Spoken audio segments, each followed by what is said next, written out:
Let's move on to the next one, number 3, the victim mindset. Let me grab that super chat from Neo. Thanks. Yeah, I have a video on my channel about Bruffolt's Law.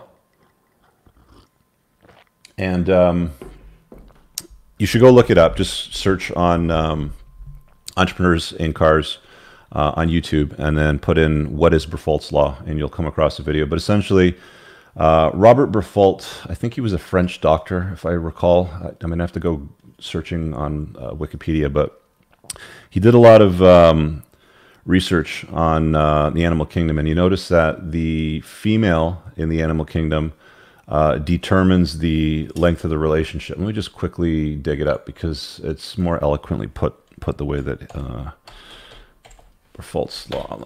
Oh, he's a French surgeon. Okay, so Bruffolt's Law maintains that the female, not the male, determines the conditions of the animal family.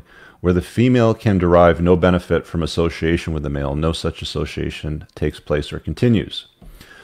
Today we would say relationship rather than association, but that's the essence of it. He's basically saying the moment she no longer sees any value in having you around, she will not be around, essentially.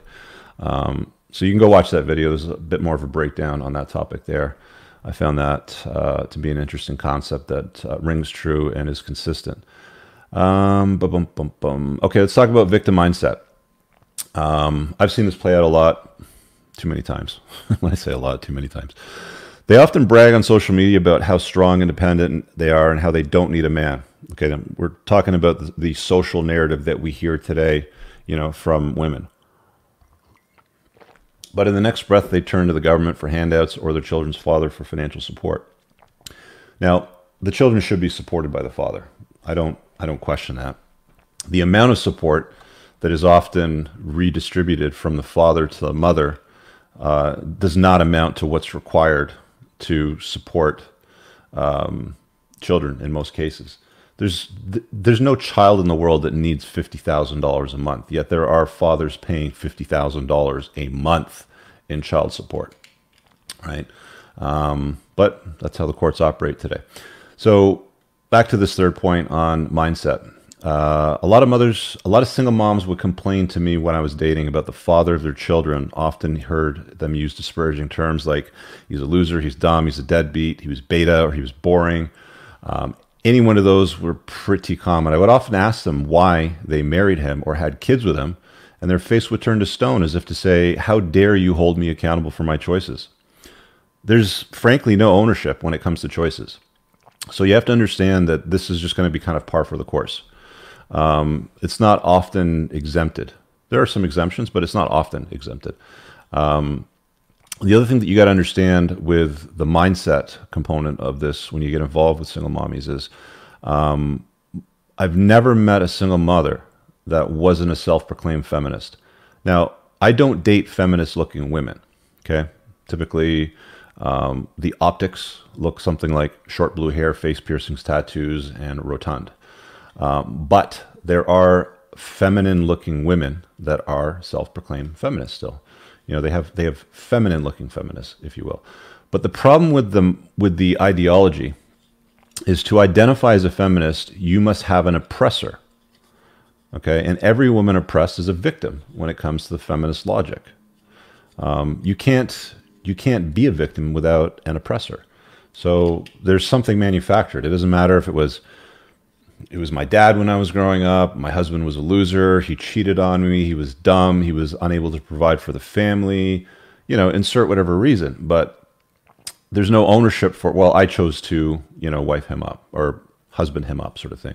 There was no ownership along that lines. It's just he became inadequate. Earlier to the point of Bruffolt's Law, again, women will only keep a guy around so long as he's useful.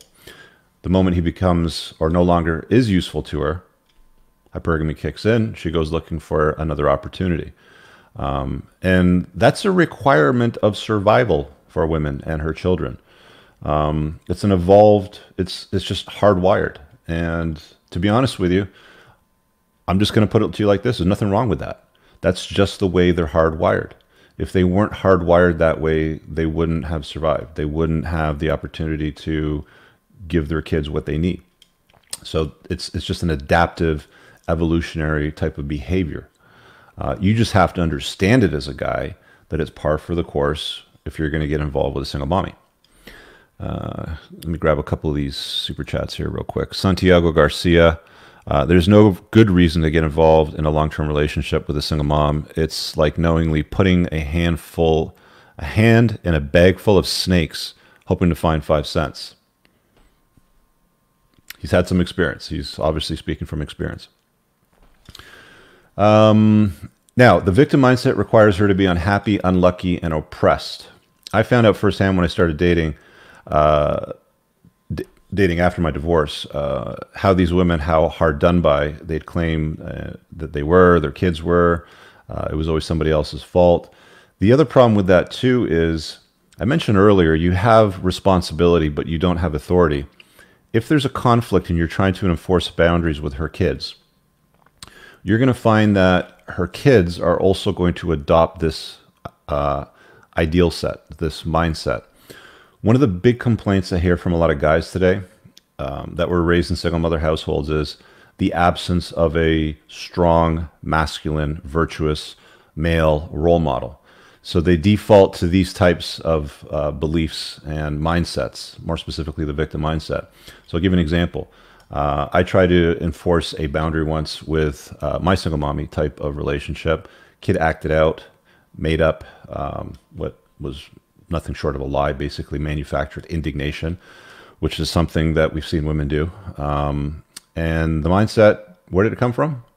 It's a learned behavior. You know, kids learn these things. You know, you can't get mad at a 7 or a 10-year-old for the behaviors or the decisions that they make, because it's all learned behavior from the parents. So where do you think he's going to get that from, right? He or she's going to get it from the mommy.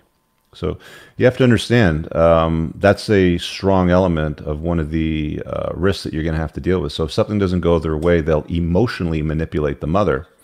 And of course, she turns into mama bear and she swoops in and wants to protect those kids from the big bad guy that doesn't happen to be the kid's father, but he's the useful idiot that can, you know, be an ATM when she needs resources or help with things.